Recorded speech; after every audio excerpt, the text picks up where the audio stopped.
हिमालय स्पर्श करता है डैश डैश राष्ट्रों से। भारत, चीन, नेपाल। भारत, चीन, इराक। भारत, नेपाल, इंडोनेशिया। चीन, नेपाल, श्रीलंका। कौन सा ऑप्शन राइट है? मोस्ट इंपॉर्टेंट क्वेश्चन है। यह क्वेश्चन 2024 में पूछा गया और 2025 लगातार यह क्वेश्चन पूछा गया है। क्वेश्चन नंबर 1 कह रहा है हिमालय पर्वत स्पर्श करता है कितने राष्ट्रों से? हिमालय पर्वत स्पर्श करता है 3 राष्ट्रों से। भारत, चीन, नेपाल। फर्स्ट ऑप्शन करेक्ट है, भारत, चीन, नेपाल। हिमालय पर्वत भारत, चीन, नेपाल, पाकिस्तान आदि देशों को स्पर्श करता है। यहाँ पर जो है पाकिस्तान ऑप्शन में नहीं है, तो फर्स्ट ऑप्शन ही करेक्ट होगा। हिमालय पर्वत की सबसे ऊंची चोटी की बात कर लें। हिमालय पर्वत की सबसे ऊंची चोटी एवरेस्ट। इसकी कुल ऊंचाई की बात कर लें, इसकी ऊंचाई है 8,850 मीटर। फर्स्ट ऑप्शन करेक्ट है। नेक्स्ट क्वेश्चन है कौन सी नदी मुहाने पर डेल्टा नहीं बनाती है? गंगा, ब्रह्मपुत्र, नर्मदा, कावेरी। कौन सा ऑप्शन राइट है? जो भी क्वेश्चन करवाए जा रहे हैं हर एक क्वेश्चन बहुत ही चुने हुए क्वेश्चन लिए गए हैं, एग्जाम के लिए मोस्ट इंपॉर्टेंट क्वेश्चन रहने वाला है। कौन सी नदी मुहाने पर डेल्टा नहीं बनाती है? डेल्टा का निर्माण नर्मदा नदी नहीं करती। थर्ड ऑप्शन करेक्ट है, नर्मदा नदी। नर्मदा नदी मुहाने पर डेल्टा नहीं बनाती। नर्मदा नदी मध्य प्रदेश में जबलपुर के पास भेड़ाघाट से निकलती है। नर्मदा नदी का उद्गम कहाँ से हुआ है? यह जो है भेड़ाघाट से हुआ है, भेड़ाघाट। इसका प्रवाह दक्कन की कठोर चट्टानों से होकर अरब सागर में गिरती है। इसके मुहाने पर डेल्टा का निर्माण नहीं होता। यहाँ पर जो है एस्चुरी का निर्माण होता है। यहाँ पर एस्चुरी का निर्माण होता है। नर्मदा और ताप्ती, नर्मदा और ताप्ती नदी।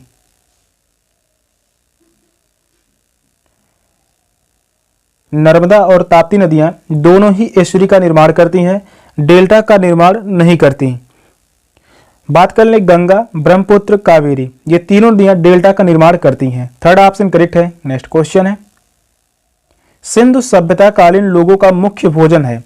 गेहूं, बाजरा, मक्का, अरहर। कौन सा ऑप्शन राइट है?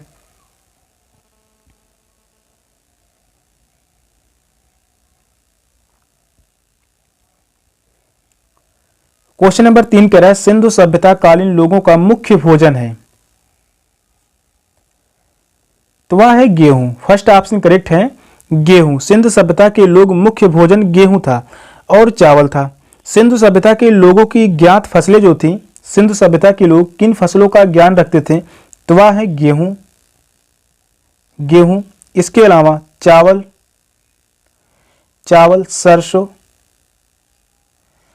सरसों, तेल, मटर, तरबूज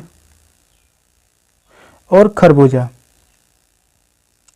इन सभी फसलों का ज्ञान रखते थे सिंधु सभ्यता कालीन लोग। फर्स्ट ऑप्शन करेक्ट है, इनका मुख्य भोजन था गेहूं। नेक्स्ट क्वेश्चन है फाहयान किसके समय आया था? चंद्रगुप्त मौर्य, समुद्रगुप्त, हर्षवर्धन, चंद्रगुप्त द्वितीय। कौन सा ऑप्शन राइट है?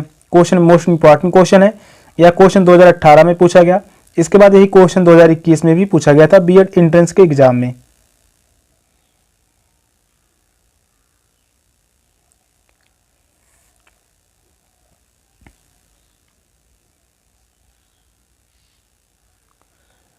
फाहयान किसके समय आया था? फाहयान भारत किसके समय आया था?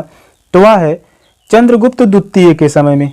फोर्थ ऑप्शन राइट है, चंद्रगुप्त द्वितीय। फाहयान चंद्रगुप्त द्वितीय के शासनकाल में आया था। फाहयान ने कहा मध्य देश की जनता सबसे सुखी और समृद्ध थी। फाहयान का कथन था मध्य देश की जनता सबसे सुखी और समृद्ध थी। यह चीन का बौद्ध यात्री था। फाहयान चीन का बौद्ध यात्री था, या चीन का बौद्ध यात्री था। भारत में इसने प्रवेश किया था 399 ईसा पूर्व में। 399 ईस्वी में बौद्ध धर्म स्थल के भ्रमण के लिए भारत आया था। किसके समय में? चंद्रगुप्त द्वितीय के समय में। फोर्थ ऑप्शन राइट है। नेक्स्ट क्वेश्चन है महास्नानागार कहां से मिला है? हड़प्पा, लोथल, मोहनजोदड़ो, कालीबंगा। कौन सा ऑप्शन राइट है?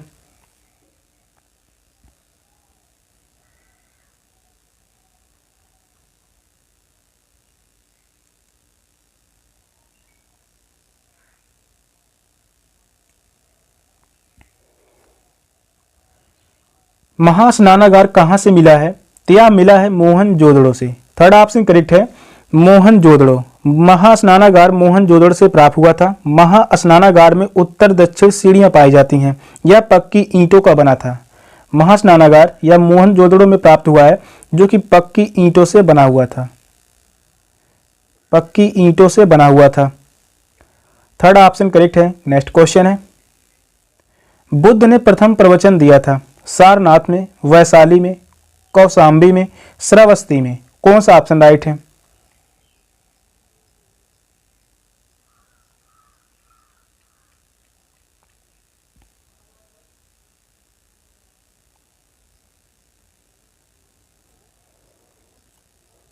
बुद्ध ने प्रथम प्रवचन दिया था। बुद्ध ने प्रथम प्रवचन दिया था सारनाथ में। फर्स्ट ऑप्शन राइट है, सारनाथ। बुद्ध ने प्रथम प्रवचन सारनाथ में दिया। इसे धर्मचक्र प्रवर्तन कहा गया। प्रथम प्रवचन को धर्मचक्र प्रवर्तन कहा गया। धर्मचक्र प्रवर्तन कहा गया। इसलिए सारनाथ को बौद्ध धर्म का उदय स्थल कहा जाता है। श्रावस्ती में सबसे ज्यादा उपदेश दिए थे। सबसे ज्यादा उपदेश कहां पर दिए थे? तो वह श्रावस्ती। फर्स्ट ऑप्शन राइट होगा, सारनाथ। नेक्स्ट क्वेश्चन है, केंद्र को अधिकतम राजस्व प्राप्त होता है आयकर से, उत्पाद शुल्क से, सीमा शुल्क से, निगम कर से। कौन सा ऑप्शन राइट है? यह क्वेश्चन अर्थव्यवस्था से है। यहां से 1 से 2 क्वेश्चन पूछे जाएंगे एग्जाम में। केंद्र को अधिकतम राजस्व प्राप्त होता है निगम कर से। फोर्थ ऑप्शन राइट है, निगम कर। केंद्र को अधिकतम राजस्व निगम कर से प्राप्त होता है। उसके बाद उत्पाद कर, आयकर तथा सीमा शुल्क से प्राप्त होता है। फोर्थ ऑप्शन राइट होगा, निगम कर। नेक्स्ट क्वेश्चन है, मेगास्थनीज किसका दूत था? एंटीओकस द्वितीय का, फिलाडेल्फस का, मगह का या सेल्यूकस का? कौन सा ऑप्शन करेक्ट है? क्वेश्चन नंबर 8 का राइट आंसर क्या होगा? आप सभी कमेंट बताइए। मेगास्थनीज या किसका दूत था?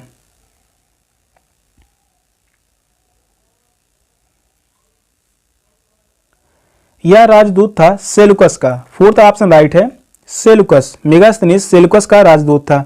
यह चंद्रगुप्त मौर्य के दरबार में नियुक्त किया गया था। मेगास्थनीज या किसके दरबार में आया था? चंद्रगुप्त मौर्य के दरबार में। चंद्रगुप्त मौर्य के दरबार में इसे नियुक्त किया गया था। इसने इंडिका नामक पुस्तक लिखी। मेगास्थनीज की पुस्तक है, बहुत ही फेमस पुस्तक है, इंडिका। काफी बार एग्जाम में पूछा गया है, इंडिका नामक पुस्तक किसने लिखी है? मेगास्थनीज ने, जिसमें मौर्य प्रशासन के बारे में वर्णन तथा उस समय सामाजिक स्थिति का उल्लेख मिलता है। फोर्थ ऑप्शन राइट है, सेल्यूकस। नेक्स्ट क्वेश्चन है, शिवाजी के प्रशासन में पेशवा का पद था विदेशी से संबंधित, धर्म से संबंधित, मुख्य समन्वयकर्ता, सेना से संबंधित। कौन सा ऑप्शन राइट है?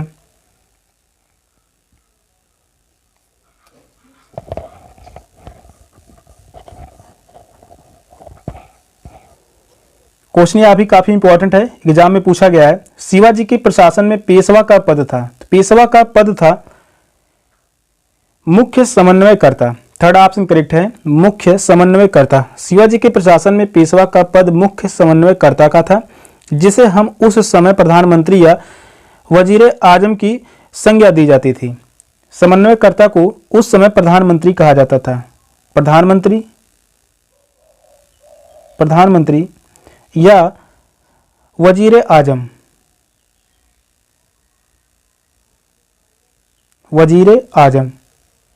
और किसी भी राजपत्र में राजा के हस्ताक्षर के बाद पेशवा का हस्ताक्षर होता था। थर्ड ऑप्शन करेक्ट है। नेक्स्ट क्वेश्चन है, जीटी रोड स्पर्श नहीं करता इलाहाबाद को, उज्जैन को, कानपुर को या दिल्ली को। कौन सा ऑप्शन राइट है?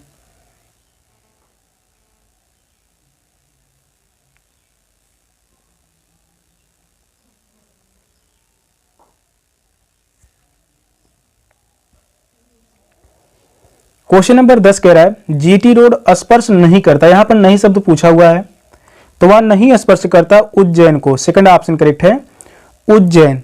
जीटी रोड का निर्माण किसने करवाया था? तो वह शेरशाह सूरी। जीटी रोड का निर्माण किसने करवाया था? शेरशाह सूरी ने। और यह कलकत्ता से होकर पटना, इलाहाबाद, आगरा, दिल्ली होते हुए पाकिस्तान में पेशावर तक जाती है। उज्जैन में जीटी रोड का निर्माण नहीं किया गया है। सेकंड ऑप्शन करेक्ट है। नेक्स्ट क्वेश्चन है, पृथ्वी की संरचना में रासायनिक लौह तत्व यानी आयरन की कितनी मात्रा होती है?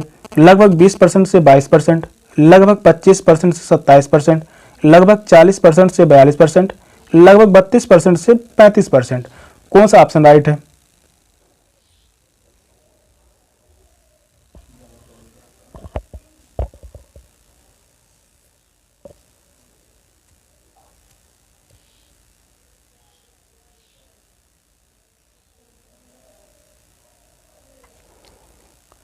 पृथ्वी की संरचना में रासायनिक लौह तत्व यानी आयरन की कितनी मात्रा होती है? तो वह लगभग 32% से 35%।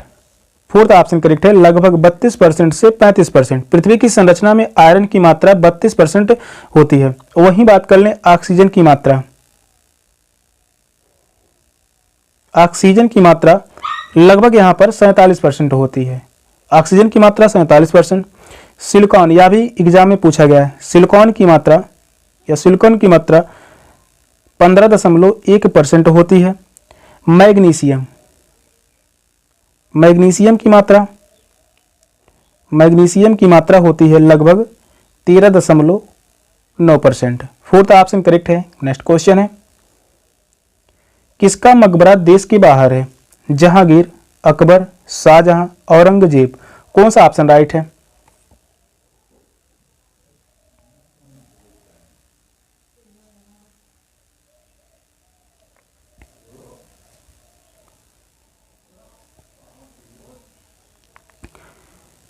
किसका मकबरा देश के बाहर है? तो देश के बाहर जो मकबरा बना हुआ है जहांगीर का। फर्स्ट ऑप्शन करेक्ट है, जहांगीर। जहांगीर का मकबरा पाकिस्तान के लाहौर में स्थित है। जहांगीर का मकबरा कहां पर बना हुआ है? यह जो है लाहौर में बना हुआ है, पाकिस्तान के लाहौर में स्थित है। शाहजहां का मकबरा आगरा में स्थित है। शाहजहां का मकबरा यह जो है आगरा में इसका निर्माण किया गया है। अकबर का मकबरा आगरा में है। अकबर का मकबरा भी आगरा के निकट सिकंदराबाद में स्थित है। अकबर का मकबरा पूछा जाता है सिकंदराबाद, सिकंदराबाद में स्थित है। औरंगजेब का मकबरा औरंगाबाद में स्थित है। फर्स्ट ऑप्शन राइट है, जहांगीर। नेक्स्ट क्वेश्चन है, तख्ते ताउस किसके शासनकाल में बना था? जहांगीर के शासनकाल में, अकबर के शासनकाल में, शाहजहां के शासनकाल में या औरंगजेब के शासनकाल में? कौन सा ऑप्शन राइट है?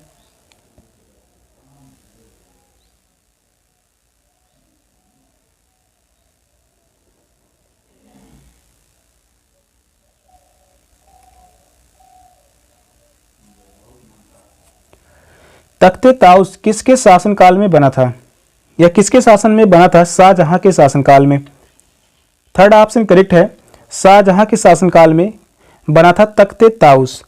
तख्ते ताउस का निर्माण मुगल सम्राट शाहजहां ने करवाया था। इसका मुख्य कारीगर बेबादल खां था। अफगानी आक्रमणकारी नादिर शाह इसे अपने देश पर्सिया उठा ले गया था। थर्ड ऑप्शन राइट है। नेक्स्ट क्वेश्चन है, भारत के वित्त मंत्री कौन है? वर्तमान में भारत के वित्त मंत्री कौन है? लालू प्रसाद यादव, अर्जुन सिंह, श्रीमती निर्मला सीतारमण, अंबुमणि रामदास। कौन सा ऑप्शन राइट है?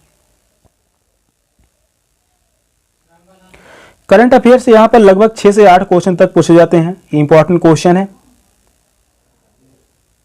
क्वेश्चन कह रहा है भारत के वित्त मंत्री कौन है? तो भारत के वित्त मंत्री वर्तमान में Shrimati Nirmala Sitharaman. Third option correct है, श्रीमती निर्मला सीतारमण। नेक्स्ट क्वेश्चन है, शक संवत प्रारंभ हुआ 78 ईस्वी, 319 ईस्वी, 57 ईसा पूर्व, 606 ईस्वी। कौन सा ऑप्शन करेक्ट है?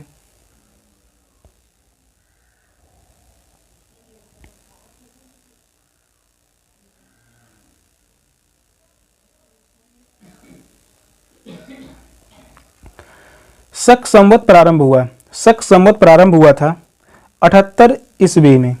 फर्स्ट ऑप्शन करेक्ट है, 78 ईस्वी। शक संवत 78 ईस्वी में कुषाण शासक कनिष्क द्वारा प्रारंभ किया गया था। यह किसके द्वारा प्रारंभ किया गया था? कुषाण शासक कनिष्क के द्वारा। कुषाण शासक कनिष्क के द्वारा शक संवत प्रारंभ किया गया था 78 ईस्वी। नेक्स्ट क्वेश्चन है, झंडा समिति का अध्यक्ष कौन था?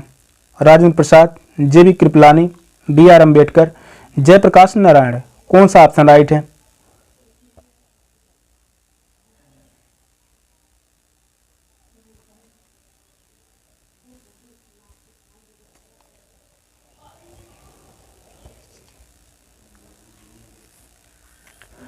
मोस्ट इंपॉर्टेंट क्वेश्चन है, काफी बार एग्जाम में क्वेश्चन पूछा गया है। झंडा समिति का अध्यक्ष कौन था? झंडा समिति के अध्यक्ष जेबी कृपलानी। सेकंड ऑप्शन करेक्ट है, जेबी कृपलानी। झंडा समिति के अध्यक्ष जेबी कृपलानी थे। BR अम्बेडकर की बात कर लें, यह संविधान की प्रारूप समिति के अध्यक्ष थे। यह क्वेश्चन बहुत ही महत्वपूर्ण रहने वाला है, बार बार एग्जाम में पूछा गया है। प्रारूप समिति के अध्यक्ष कौन थे? तो वह है doctor BR Ambedkar. Second option correct है। नेक्स्ट क्वेश्चन है, त्रिरत्न किससे संबंधित है? जैन धर्म से, बौद्ध धर्म से, हिंदू धर्म से या पारसी धर्म से? कौन सा ऑप्शन राइट है? क्वेश्चन नंबर 17 का राइट आंसर क्या होगा, आप सभी कमेंट बताइए। त्रिरत्न किससे संबंधित है? यह संबंधित है जैन धर्म से। फर्स्ट ऑप्शन करेक्ट है, त्रिरत्न जैन धर्म से संबंधित है, जिसमें सम्यक दर्शन, सम्यक ज्ञान, सम्यक चरित्र है। त्रिरत्न में क्या दिया गया है जैन धर्म में? पहला जो है सम्यक दर्शन, सम्यक दर्शन, दूसरा है सम्यक ज्ञान, सम्यक ज्ञान, और तीसरा है सम्यक चरित्र, सम्यक चरित्र। यह जो है त्रिरत्न है जो कि जैन धर्म से संबंधित है। बौद्ध धर्म में त्रिपिटक है। बौद्ध धर्म में क्या दिया गया? त्रिपिटक। ये दोनों इंपॉर्टेंट है, एग्जाम में पूछे जाते हैं। त्रिरत्न जैन धर्म से संबंधित है, त्रिपिटक या बौद्ध धर्म से संबंधित है। त्रिपिटक में पहला जो है सुत्त पिटक, सुत्त पिटक, दूसरा है विनय पिटक, विनय पिटक, और तीसरा है अभिधम्म पिटक, अभिधम्म पिटक। सुत्त पिटक जो है यह धर्म से संबंधित है। विनय पिटक यह जो है नियम से संबंधित है। अभिधम्म पिटक यह जो है दार्शनिक बातें से संबंधित है, या जो है दार्शनिक से संबंधित है। फर्स्ट ऑप्शन करेक्ट होगा जैन धर्म। नेक्स्ट क्वेश्चन है, बुद्ध ने प्रवचन किस भाषा में दिया? प्रकृति, पाली, संस्कृत, अपभ्रंश। कौन सा ऑप्शन राइट है?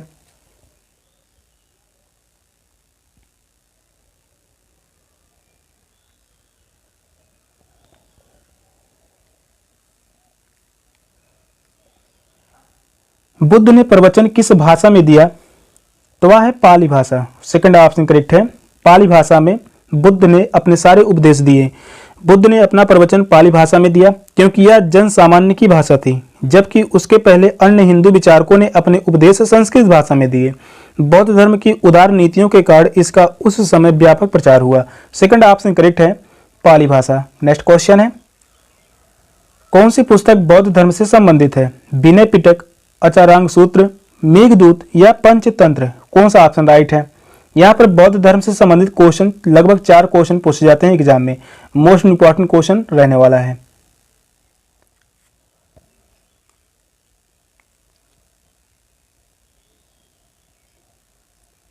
कौन सी पुस्तक बौद्ध धर्म से संबंधित है? तो अभी भी बताया बौद्ध धर्म से संबंधित कौन सी पुस्तक है, तो वह है Vinaya Pitaka. First option correct है, विनय पिटक। विनय पिटक का संबंध बौद्ध धर्म से है। इसमें बौद्ध धर्म के अनुयायियों के बारे में नियम, आचार विचार, अनुशासन के बारे में वर्णन मिलता है। अचारांग सूत्र का संबंध जो है यह जैन धर्म से संबंधित है, यह जो है जैन धर्म से संबंधित है अचारांग सूत्र। मेघदूत यह कालिदास की रचना है। मेघदूत किसकी रचना है? यह जो है कालिदास की रचना है। जबकि विष्णु शर्मा ने पंचतंत्र लिखा। पंचतंत्र के लेखक Vishnu Sharma, Vishnu Sharma. First option correct है, विनय पिटक। नेक्स्ट क्वेश्चन है, पिग्मी संबंधित है कांगो बेसिन से, अमेजन बेसिन से, इंडोनेशिया से दक्षिण अफ्रीका से। कौन सा ऑप्शन राइट है?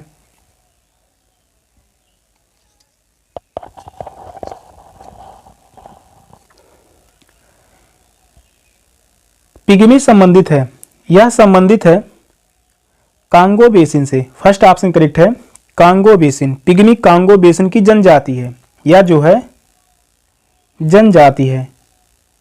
कांगो अफ्रीका महाद्वीप में स्थित एक देश है। फर्स्ट ऑप्शन राइट है। नेक्स्ट क्वेश्चन है, गुप्तकालीन वैद्य हैं आर्यभट्ट, वाहर मिहिर, कालिदास, धन्वंतरी। कौन सा ऑप्शन राइट है?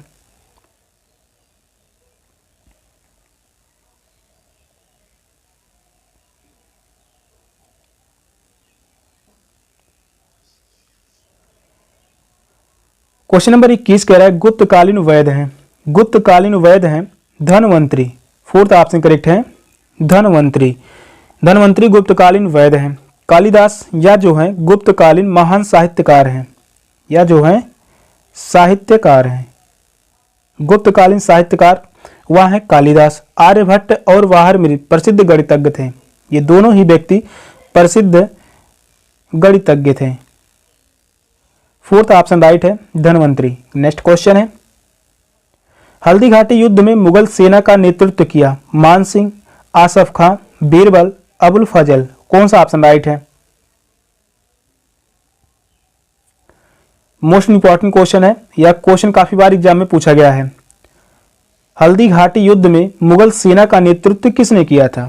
तो मुगल सेना का नेतृत्व मान सिंह ने किया था। फर्स्ट ऑप्शन राइट है, मान सिंह। हल्दी घाटी युद्ध में मुगल सेना का नेतृत्व मान सिंह ने किया। यह युद्ध 1576 में लड़ा गया था। हल्दी घाटी का युद्ध यह कब लड़ा गया था? 1576 में। 1576 में इस हल्दी घाटी का युद्ध हुआ। राणा प्रताप के विरुद्ध लड़ा गया था।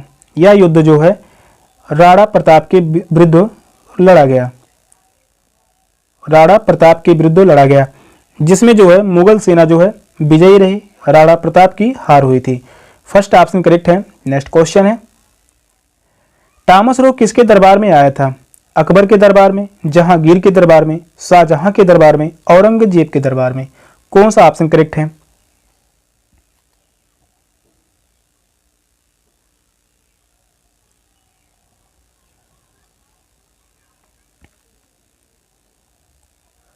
तामस रो किसके दरबार में आया था? यह आया था जहांगीर के दरबार में। सेकंड ऑप्शन करेक्ट है, जहांगीर के दरबार में। ब्रिटिश राजदूत तामस रो मुगल बादशाह जहांगीर के शासनकाल में भारत आया था। यह राजदूत जहांगीर से भारत में व्यापारिक गतिविधियां शुरू करने की स्वीकृति प्राप्त करने के लिए भारत आया था, जिसमें वह सफल भी रहा। सेकंड ऑप्शन राइट है, जहांगीर। नेक्स्ट क्वेश्चन है, खानवा के युद्ध में राजपूतों का नेतृत्व किया राणा सांगा ने, राणा कुंभा ने, उदय सिंह ने, महाराणा प्रताप ने। कौन सा ऑप्शन राइट है?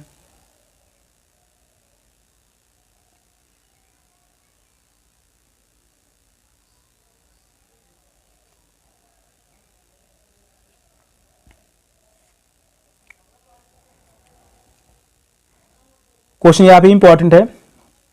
खानवा के युद्ध में राजपूतों का नेतृत्व किसने किया? राणा सांगा ने। फर्स्ट ऑप्शन राइट है, राणा सांगा। खानवा का युद्ध में राजपूतों और मुगलों के बीच 1527 में हुआ था। खानवा का युद्ध कब हुआ था? 1527 में। इस युद्ध में राजपूत का नेतृत्व राणा सांगा ने और मुगलों का नेतृत्व बाबर ने किया था।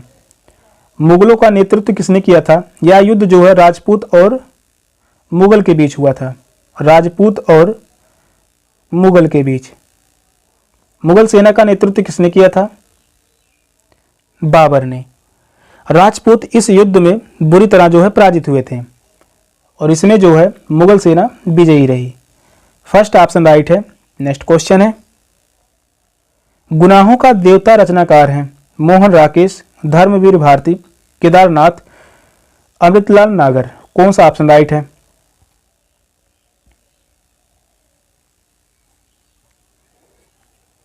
बहुत ही फेमस रचना है, इंपॉर्टेंट क्वेश्चन है, काफी बार एग्जाम में पूछा गया है। गुनाहों का देवता, इसके रचनाकार कौन है? तो वह है Dharamvir Bharati. Second option correct है, धर्मवीर भारती। गुनाहों का देवता धर्मवीर भारती का प्रसिद्ध उपन्यास है, या जो है उपन्यास है। अमृतलाल नागर ने अमृत और विष की रचना की। अमृतलाल नागर ने अमृत और विष की रचना की। सेकंड ऑप्शन करेक्ट होगा, धर्मवीर भारती। सेशन का लास्ट क्वेश्चन था। क्वेश्चन कैसे लगे कमेंट में जरूर बताइएगा। चैनल पर नए हैं, चैनल को सब्सक्राइब कर लीजिए। मिलते हैं फिर नेक्स्ट क्लास में, तब तक के लिए बाय बाय, टेक केयर, जय हिंद।